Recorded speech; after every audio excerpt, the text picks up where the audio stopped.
It's time for the 49ers Rush podcast.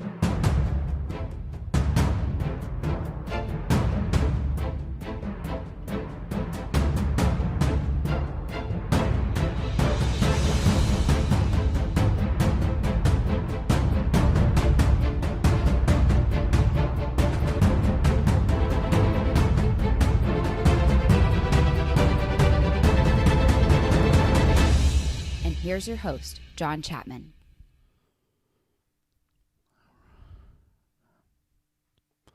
All right, 49ers fans, welcome to the 49ers Rush podcast. I'm your host, John Chapman, and man, what a close game. The 49ers come up just a little bit short. They lose as time expires 20-17 on the road to the Baltimore Ravens. Now, this was a game, first off, if you joined us, through the Hot Mic app and the broadcast, appreciate you guys being with us still. That's a hell of a game. The 49ers fall to 10-2, but you got to understand this. I don't think anybody lost that game. They were going to go back and forth until, time expired. The first half ended the exact same way. Driving back and forth, and it concludes with a field goal as time expired, and the second half was that, back and forth till time expired. Field goal as time. This was a close game, could have gone either way. And the 49ers have lost 2 games now in the exact same fashion. Field goal as time expired. So you could say the 49ers have blown out lots of teams. We played some really damn good teams as well. And nobody has been better than the 49ers. The Ravens weren't better than the 49ers. They outlasted them. Very evenly matched teams that played very, very close, back and forth football. But here's the deal. The 49ers, they're a 10-2 football team. So are the Ravens now. We are a great damn football team that can beat anybody out there. And there were a lot of key plays to take away from that went great. There are some mental mistakes, especially on the defensive side, repeated defensive mistakes. But you correct those because you look at what we did in the second half. Baltimore got 3 points in the second half, and that was as time expired. That's it. The 49ers played well enough to win this game. Just a couple key plays that took place that stopped them from capitalizing and really taking a stranglehold over the division and over the conference. And now we still are the number 1 seed. We are now tied with both the Seattle Seahawks and the New Orleans Saints, but that's going to solve itself. The 49ers have 100% control of their own destiny, and the fact that we play both of those teams. We've got the Saints next week, and I said before this game that, look, if you are ranking the most important games for the 49ers out there, this was number 3 left. Seattle Seahawks, number 1. Saints, number 2. And then you have the Ravens, number 3. Really wish you could have got this win, and it was close. You could have got it, but it just wasn't enough at the very, very end. And it came down to that 4th and 1 key play. They go for it on 4th and 1, and we're able to get the stop by Fred Warner, who, man, we've got to give it up to Fred Warner. This was going to be a game that was going to be on his plate, and we talked about it all week. How will he respond and how will he play in coverage? Because the Lamar Jackson passing scheme that Greg Roman runs is he attacks linebackers, and Fred Warner answered the call. The other linebackers, not so much. Drake Greenlaw played really, really well, but they didn't attack him too much. They went after that third linebacker in big sets in our base situations. Al-Shahar just did not. He had a terrible game. Not a bad game, terrible game. Made some positive plays, but yeah, that was key. And so, Fred Warner makes that amazing, he gets his second pass deflection to force the turnover on downs, and we come back and we're in the exact same situation. They were going for it on the 40, we went for it on the 35, and man, having a better kicker, that was kind of the end-all be-all. We missed a 51-yard field goal. They made a 49-yard field goal, and that's the difference in the game. You change that one little thing, and this game goes another way. But the 49ers lose a close one, and that's kind of the way it goes. We're going to jump into some questions and all kinds of different things. Definitely some bad play calls as well. But before we do that, I do want to say thank you to our sponsors, Manscaped.com. The 49ers Rush podcast really appreciates them. We don't get to do this podcast without them. I don't get to give all of my time to this podcast like I do without the sponsor, so really do appreciate that. And here's what you do. You head over to Manscaped.com. They are the best in below-the-belt grooming tools out there, and if you want to take care of your family jewels, you want them looking nice and smelling nice and fresh and all that stuff, Manscaped.com's for you. They have all that you need in precision below-the-belt trimming tools that do not harm you, nick you, and they're all waterproof, so you can groom yourself in the shower with zero cleanup. It just takes care of itself, and you can look fresh for the holidays. And so if you are one of those people that doesn't know what you want for Christmas, tell them, head to Manscaped.com, use promo code 49ers. That's going to get 20% off and free shipping, so that is key. So Manscaped.com, just want to say thank you to those guys and what they do for this podcast. Again, as always, use promo code 49ers. So let's jump into some of those questions. Really appreciate you guys joining us. What a day. It's still early. It's only 1:30 over here. But yeah, that was a close one. They got lucky. Man, I think if this game's played 10 times, I think they kind of go 5-5 or 6-4. 49ers, definitely, you cannot say the 49ers weren't the best team. Pretty evenly matched, and we'll go through some of those stats here in a second. But yeah, it was rough. That turnover did kill us. That was huge. You know, the two losses that we've had with, the Seahawks and the Ravens, both of them huge fumbles by Jimmy Garoppolo. But having said that, Jimmy Garoppolo played lights out. 15 of 21, only 165 passing yards, but one touchdown. He had 110 quarterback rating. We did not lose this game because of Jimmy Garoppolo. He kept us in the game. So many key third down conversions, just back to back to back. 3rd and 10 doesn't mean jack squat. He played wonderfully well. Now, again, that fumble was key, and they did get a touchdown off of that and totally changed momentum. If we look at the way this game started, 49ers come out, get the 4th and 2 touchdown to Debo. What a hell of a play. And it looks like, man, great job by the offense. Then we come out defense. We're able to hold them. We force the Ravens to their first punt in 3 games. And it's looking like great things are going to happen. You're starting to get the feel. I even said this on the broadcast on Hot Mic app.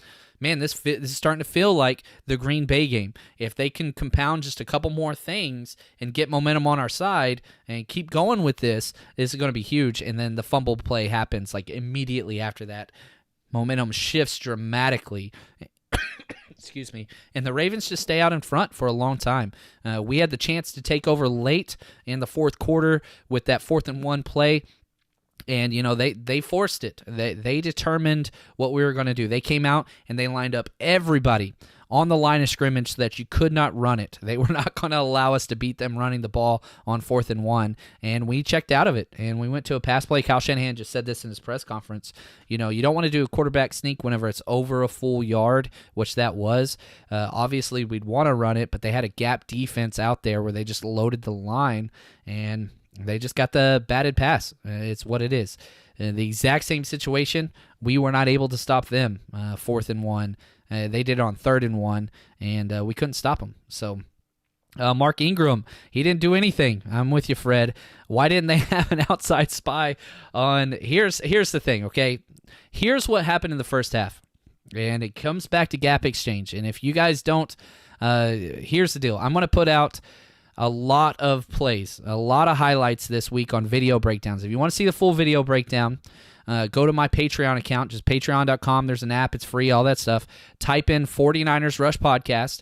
It's $8 a month, and I give you full breakdowns of the offense and defense. And what I'm going to do, I'm going to do a clinic on the zone read, and maybe I'll send it to the 49ers linebackers. Here's the issue. Okay, it's just gap exchange. Very simple, and I've explained it on here before, but just so everybody understands. The defensive end is not blocked. Okay, schematically, it's not. It's always to the running back side. Okay? Very, very simple. Lamar Jackson hands off the ball or acts like he's going to hand off the ball to the running back. Now, Lamar Jackson looks at the defensive end that's not blocked. In the 49ers defensive scheme, we teach whenever the defensive end doesn't get blocked and left alone, he crashes in. The linebacker replaces out. Just exchange. At the snap of the ball, the defensive end has outside, linebacker has inside gap. But once they get that down block, they just switch. Very, very simple. Just switch. The problem is everybody kept biting on the dive, and it took us an entire half to get it corrected. That's coaching. Now, you held the Ravens to 20 points, which is their lowest scoring total of the year, but you can't be happy with that. I don't know why it took us so much 2 touchdown drives to get that corrected. It was the same damn play. It never changed. They ran it out of different formations and all those things, but it's still the same D end, and it's still the same linebacker. Very, very simple. Later on, they adjusted. If you get to the third quarter, whenever they just kept giving the dive over and over again, it's because we made our defensive end sit to give the dive over and over again, and that worked. But then again, we got out of it, and we switched back to what we did the first time. Once injuries took place and we brought in Marcel Harris, it seems like they switched out of that, and I don't know why, but it's what it is. But it's that gap exchange. Simple. Very, very simple. We're not going to play Lamar Jackson again unless we're in the Super Bowl, which I don't know. I think if you're looking at odds, you could argue both are still the favorites in the NFL, in the NFC and AFC to make it to the Super Bowl. We'll see. Earl Thomas doesn't think so, but it's what it is. It's what it is. All right, here we go. Barack.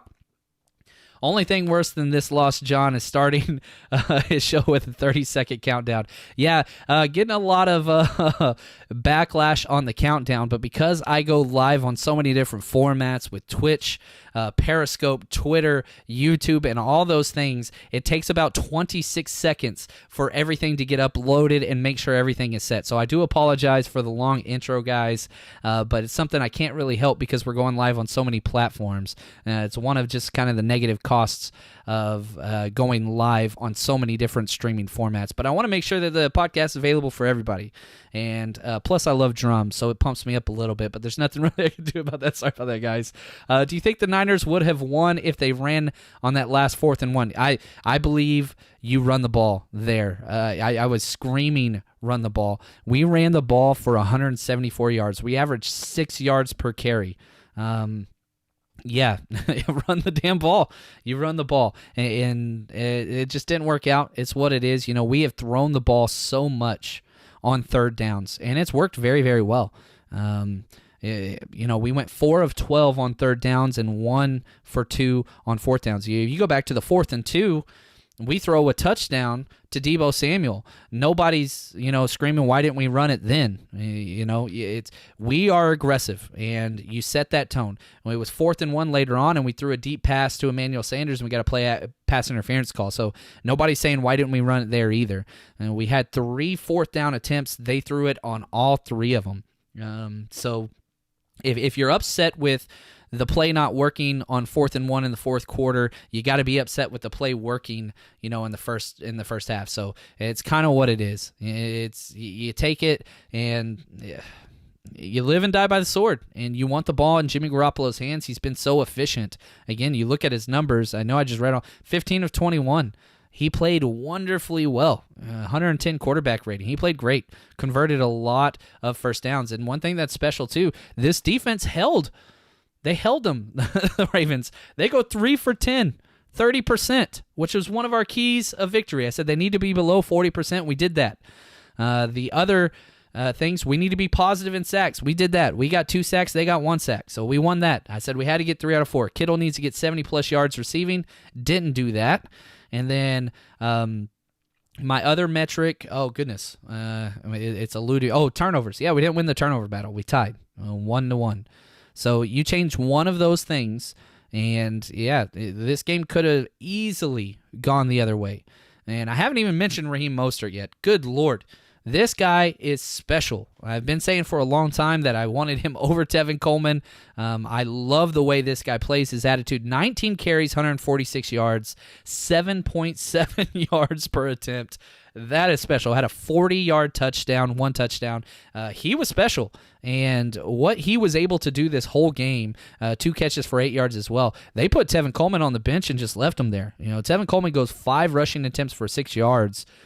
There are games that are going to be Tevin Coleman games, and there are games that are not. And I love the fact that Kyle Shanahan's able to say, look, ride the hot hand. The guy goes off for over 150 total yards. Great game for Raheem Mostert, and he did plenty. He did just plenty to get to win this game for us. I wish it would have been there. Would you say the Garoppolo fumble was just a good play by the defense? No, that's Jimmy's fault. If you watch it, and if you can see that I'm going to demonstrate very poorly, as soon as he realizes he's about to get, he had both hands on the ball, which is a huge improvement. And you can tell he's been working on that when the play breaks down. He kept both hands on the ball. He did not do that in the Seattle game. He's done that very well the 2 games since then. Now, 3 games since then now.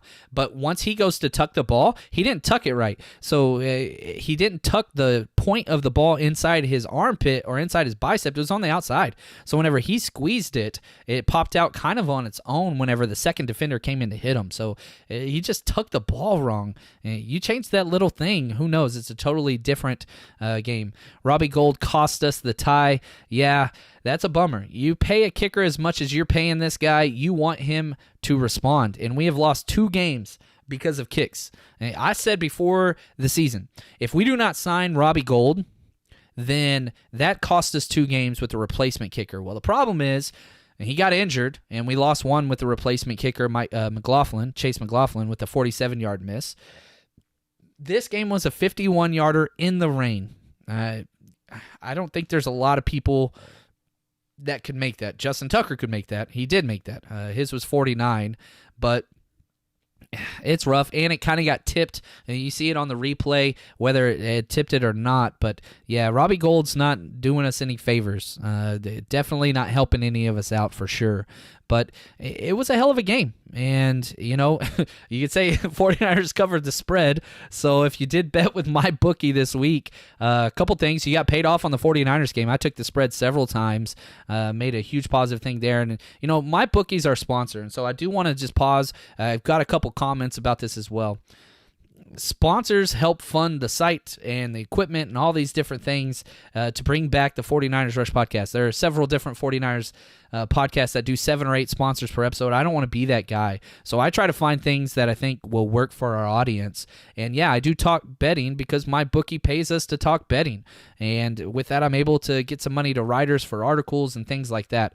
So if you guys would just rather have commercials, we could do that as well, but I would much rather make this much more active. So that's why we've been doing so much betting talk, is because I'd rather do that than a stupid commercial. So mybookie.ag, they support this podcast. I really do appreciate them. And if you don't want to bet, that's okay. You don't have to bet. I'm not trying to get you to do that. If you want to bet and have fun, yeah, use promo code 49ers. And here's the deal. We go 2 for 3. Our easy bet that we put up there on my bookie was George Kittle would have more receptions than Mark Andrews. We lost that bet 2-3. But we hit the 49ers covering the spread, and we nailed our parlay. So if you guys bet the parlay, congratulations. You guys quadrupled up your money again. Another huge parlay. We bet Green Bay money line. That covered. We bet Tennessee with +3. That covered, and we bet 49ers cover the spread. So huge payout this week for those of you that did bet with us. Really appreciate that. Again, mybookie.ag, the best place to bet for college sports or pro sports. Use promo code 49ers. They're going to double your initial deposit. We've been making money with them all year. Really do appreciate their support for the podcast. They are the best betting place out there. So, a couple other questions that I want to get to before we jump off. And here's the thing. This is the way you should feel coming off of this game as a 49ers fan. 49ers are pretty damn good. There weren't a lot of flaws in this game. Yeah, the fumble was huge. yeah, stopping Lamar Jackson on the edge, that's huge. But you walk away from this, one, not major injuries. Richard Sherman was limping at the end of the game, but you could see him trying to go. They were testing his ACL, and that seemed intact. He tried to go back into the game, but it was at the end of the game. It didn't really matter too much with what was going on. They were running the ball up the middle. But Richard Sherman seems like he's going to be okay. We'll wait to hear that. DJ Jones went down. He didn't come back in. That was huge. Jaquiski Tart with the shoulder/ribs. Kyle Shanahan said it was a rib injury. We'll have to wait and see with that one. He's been banged up his entire career. But Marcel Harris came in and played really, really well. Got the strip fumble that was key there, giving his team a chance to get back in the game. So injuries, whatever. But the 49ers are as good as any team in the NFL, if not better. If that game is played in Santa Clara, I think the 49ers win handedly. And, the Vegas terms and spreads, 3 points is home field advantage, and we lost by 3. So basically, these teams were as even as they could be. Came down to the last second and totally could have gone the other way. You've got to love the 49ers position. And, moving forward, I'm not too worried about the Saints. Can the Saints beat us? Yes, 100% they can beat us. They can beat anybody in the NFL. They're a pretty damn good football team. They're 10-2 as well with Drew Brees at their quarterback. However, we match up so much better with the Saints than we do the Ravens. Their strength, or our strength, goes against their weakness. So I'm very excited about the Saints game, and I'm very excited to see how the 49ers are going to respond. The 49ers still have the second toughest schedule for the remainder of the season of anybody in the NFL. We're going through this 3-game stretch of Packers, Ravens, Saints, the toughest stretch in the history of the NFL after Week 11. It's never happened before. And guess what? We're 1-1. Before we entered into that Packers game, I said, if we get 1 win here, I think we're great. If we get 2, then we're amazing. We get all 3 Super Bowl favorites. So we're 1-1, which is probably where we should be, to be honest with you. Now it's the Saints, and we're traveling again down into New Orleans. It's going to be a huge game, and I really do think that the 49ers, I don't think we're going to be favored. I think that it's probably going to be like a 2 to 4 point spread. We'll have to see what happens after this week. But, I love the way the 49ers feel. I absolutely love it. I really, really do. I still think the 49ers are going to finish with the 1 seed, which is huge. I just want the bye week. That's all that I want. And it seems like with the way things are looking now, the 49ers could lose 1 more game and still get a bye. If we beat the Saints, then lose to the Seahawks, that's going to be rough. I don't think the Seahawks are going to win out, even if they do beat us in Seattle. I think the Seahawks are going to lose 1 more game, and if that happens, then I think we get the bye week no matter what. So there's still, theoretically, you can lose to the Saints and still finish as the number 1 seed, which I think is a strong possibility. I really, really do. 49ers gave the rest of the NFL the blueprint to beating the Ravens. Yeah, I'm with you there, Delta. I think that I walked away from that game feeling a lot better about the 49ers than I did about the Ravens, which is crazy because the Ravens won the game. But basically everything happened so that the Ravens could win the game. You got the fumble, you got the missed field goal, you've got all those different things. And it was at their home. We were all out of timeouts, all those things. I feel great about the 49ers right now. So any updates on injuries? Nothing yet outside of what Kyle Shanahan said. Nothing huge. So if you guys see something about injuries, please let us know. But I haven't seen anything yet. Let's see here. Devin, love the support. Devin's been a huge supporter of the podcast for a long time. I will not complain about this game at all. It was an amazing game. Played hard against the NFL. How do we match up against the Saints? I love the way we match up against the Saints. I really, really do. Pretty excited to see what's going to happen. I think that our team can play very well against them. I think we match up all the way across the board better. It's not a mobile quarterback. Our defensive pass rush is going to be able to tee off against them. Now, they have great tackles, but I think we'll be able to manufacture a lot more pressure through blitzes. We didn't get any pressure. We had 2 sacks in this game, but not really. Like, both of the sacks were just kind of like, does that really count? Does it not count? Whatever. DeForest Buckner got the one half a yard in there. We got a couple hits on Lamar Jackson, which they could classify as runs. We'll see if they classify as sacks or not. But we did not get back there at all, which is a bummer.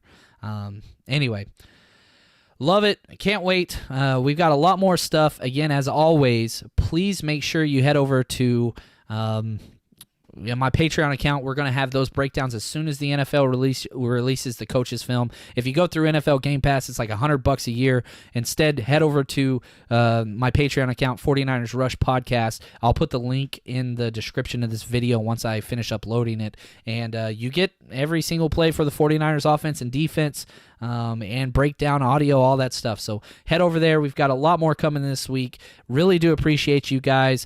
And man, it's on to the Saints. Fun time. Really appreciate all the support, guys. And as always, stay strong, faithful.